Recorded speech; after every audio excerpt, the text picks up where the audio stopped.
उत्तर प्रदेश की सियासत में बड़ा उलटफेर हो गया है। यहां योगी आदित्यनाथ की अगर बात की जाए तो योगी आदित्यनाथ सरकार में कैबिनेट मंत्री स्वामी प्रसाद मौर्य ने अपने पद से इस्तीफा दे दिया है। उन्होंने भारतीय जनता पार्टी का साथ छोड़कर के समाजवादी पार्टी ज्वाइन कर लिया है और मौर्य के इस्तीफे के बाद से अखिलेश यादव ने उनके साथ एक तस्वीर भी शेयर की और मौर्य पर 4 महकमों की जिम्मेदारी दी थी। वो कैबिनेट में श्रम मंत्री थे। अपने पत्र में उन्होंने दलितों, पिछड़ों, किसानों, बेरोजगारों, नौजवानों और व्यापारियों को घोर उपेक्षा को अपने इस्तीफे की वजह बताया है। दरअसल ये कहना था कैबिनेट मंत्री स्वामी प्रसाद मौर्य का कि बीजेपी में किसी बात को लेकर के सुनवाई नहीं होती थी और दलित और पिछड़ा वर्ग को हमेशा पीछे ही किया जाता था, जिसके वजह से वो बेहद नाराज चल रहे थे और यही वजह बताई जा रही है कि उन्होंने अपना इस्तीफे की पेशकश की, जिसके बाद से उन्होंने अखिलेश यादव की पार्टी यानी कि समाजवादी पार्टी का दामन थाम लिया। भारतीय जनता पार्टी सरकार में मंत्री होने के नाते अभी तक मंत्रिमंडल की सामूहिक जिम्मेदारी का निर्वहन कर रहा था। दलितों, पिछड़ों, बेरोजगार नौजवानों, किसानों के खिलाफ इनके रवैये के लिए मैं सदैव इनको अवगत भी कराता रहा, उचित प्लेटफॉर्म पर मैं अपनी बात भी रखता रहा, लेकिन इनके रवैये में कोई परिवर्तन नहीं हुआ। नतीजा हुआ कि आगे उत्तर प्रदेश की जनता को इनकी गलत नीतियों का शिकार न होना पड़े। इसीलिए आज से राज्यपाल जी को भेजे गए इस्तीफा पत्र में मैंने कारणों का उल्लेख किया है, जिसमें जिक्र है कि उत्तर प्रदेश सरकार ने दलितों, पिछड़ों, किसानों, बेरोजगार नौजवानों एवं सूक्ष्म, लघु, मध्यम व्यापारियों के खिलाफ लगातार इनके हितों के खिलाफ काम किया है और जिसको देखते हुए मैं उत्तर प्रदेश की जनता के हित को सर्वोपरि बनाए रखते हुए मैं योगी मंत्रिमंडल से आज इस्तीफा देता हूं, जिसकी कॉपी मैंने श्री राज्यपाल जी को भेज दी। और अब आपको ग्राफिक्स के माध्यम से समझाने की कोशिश करते हैं कि आखिर स्वामी प्रसाद मौर्य है कौन और उनके इस्तीफे के पीछे की क्या कुछ वजह रही है। तो ऐसे में अब ये भी जान लीजिए, क्योंकि यूपी सरकार में मंत्री और 5 बार विधायक रह चुके हैं, पिछड़े समाज के बड़े नेता के तौर पर भी स्वामी प्रसाद मौर्य को माना जाता है और ऐसे में 80 के दशक से राजनीति में वो अपने आप को काबिज किए हुए हैं। बीएसपी के प्रदेश अध्यक्ष भी रह चुके हैं। 2012 से 2016 तक यूपी विधानसभा के नेता विरोधी दल भी रहे हैं। वहीं 8 अगस्त 2016 के बीजेपी में शामिल हुए थे और इनकी बेटी संघमित्रा मौर्य बदायूं से बीजेपी की सांसद भी हैं। तो बीजेपी से पहले लोकदल और बसपा में भी रह चुके हैं स्वामी प्रसाद मौर्य, लेकिन अब इस्तीफे को लेकर के जिस तरीके से अटकलें लगाई जा रही है, क्योंकि ये बताया जा रहा है कि स्वामी प्रसाद मौर्य लंबे समय से बीजेपी से नाराज चल रहे थे। हालांकि ये खबरें सामने आ रही है कि उन्होंने अपने बेटे की टिकट न मिलने पर इस्तीफा दिया है पार्टी से।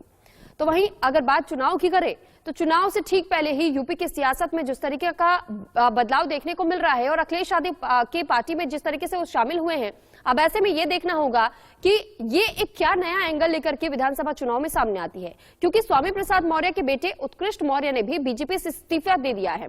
बताया ये जा रहा है कि बेटे के टिकट पर बात नहीं बनी और इसी के चलते स्वामी प्रसाद मौर्य नाराज थे। हालांकि उत्कृष्ट ने इस बात से इनकार किया है कि स्वामी प्रसाद ने उनके लिए टिकट मांगा ही नहीं था। उत्कृष्ट मौर्य की तरफ से जो बातें कही गई हैं, अब वो भी सुनिए। बेटे और बेटी के लिए पिताजी कभी ना प्रेशर बनाए हैं किसी के ऊपर, बल्कि पार्टी ही 2012 में मुझको विधानसभा का टिकट दी, 2017 में भी विधानसभा का टिकट मुझको दी और बहन जी को भी पार्टी ने ही टिकट दिया है। जब उनके पास कोई कैंडिडेट नहीं मिलते थे तो बहन जी को ही टिकट देने का काम किया, देकर उनको लोकसभा चुनाव लड़ाया गया था। आज भी कोई भी ऐसा एक विषय नहीं है जिस पर बेटा और बेटी के लिए माननीय मंत्री जी टिकट मांग रहे हो। आज संगठन की बात है, जो संगठन हमेशा सामाजिक स्तर पे और दलित पिछड़ों के लिए हमेशा काम किया है, आज अगर उसकी उपेक्षा होगी तो जाहिर सी बात है कहीं ना कहीं परिवर्तन जरूर दिखेगा आपको। तो वही स्वामी प्रसाद मौर्य के इस्तीफे के बाद औरैया के बिधुना विधायक के घर में घमासान शुरू हो गया है। भाजपा विधायक विनय शाक्या की बेटी रिया शाक्या ने अपने चाचा देवेश शाक्या पर बीमार विधायक पिता विनय शाक्या को जबरन लखनऊ ले जाने का आरोप लगाया। बेटी रिया शाक्या का आरोप है कि उसके चाचा देवेश शाक्या उनके पिता विनय शाक्या को जबरन लखनऊ ले गए हैं, जबकि उनके पिता कभी भी समाजवादी पार्टी में शामिल नहीं होना चाहते। रिया का यह भी आरोप है कि उनके पिता से उनकी और मां की बात भी नहीं करवाई जा रही है। श्री देवेश शाक्य व हमारी दादी मेरे पिताजी को लखनऊ लेकर चले गए हैं। इस समय मेरे पिताजी की स्थिति ठीक नहीं है। वह कहाँ हैं, किस हालत में है, हमें कोई जानकारी नहीं है। मैं सरकार से मांग करती हूँ कि हमारे पिताजी का तत्काल पता लगाकर हम परिवारजनों से उन्हें मिलवाया जाए। तो वहीं स्वामी प्रसाद मौर्य के इस्तीफे पर अब शिवसेना नेता संजय राउत ने क्या कुछ कहा है, सुनिए। योगी जी के कैबिनेट के जो मंत्री है मिस्टर मौर्य, जिसने बीजेपी का त्याग किया, मंत्री पद से त्यागपत्र दिया और समाजवादी पार्टी में शामिल हुए, उनके बारे में ये कथा है, दंत कथा है कि ये सांप को हवा की दिशा में जाती है राजनीति, उनका अंदाजा सबसे पहले आता है। जब ये महाशय समाजवादी पार्टी में चले गए, उसका मतलब ये है, अंदाज ये है कि गोवा में बीजेपी की सरकार नहीं आ रही है, यूपी में, हाँ यूपी में, उत्तर प्रदेश में। तो यूपी में समाजवादी पार्टी को एक और पार्टनर मिल सकता है। शरद पवार ने मुंबई में कहा कि अखिलेश यादव के साथ मुलाकात के बाद जल्द ही सीटों के बारे में फैसला करेंगे। यही नहीं, उन्होंने दावा किया कि बीजेपी के कई विधायक अभी पार्टी छोड़ सकते हैं।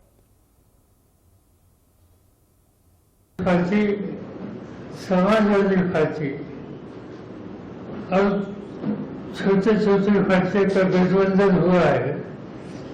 कल लखनऊ में इन सभी की एक बहुत बड़ी मीटिंग होने वाली है।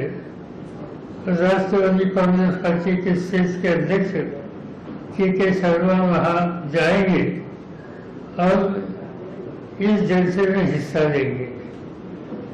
वहाँ कुछ सीट कॉन्टेस्ट करने की बात हमारी हुई है, मगर कल की पब्लिक मीटिंग होने के बाद ये सब पार्टी मिलकर लखनऊ में शायद सीट का बंटवारा कैसे हुआ ये अनाउंस करेंगे और इसलिए इसके डिटेल्स पूरा अभी आपको याद रहने का।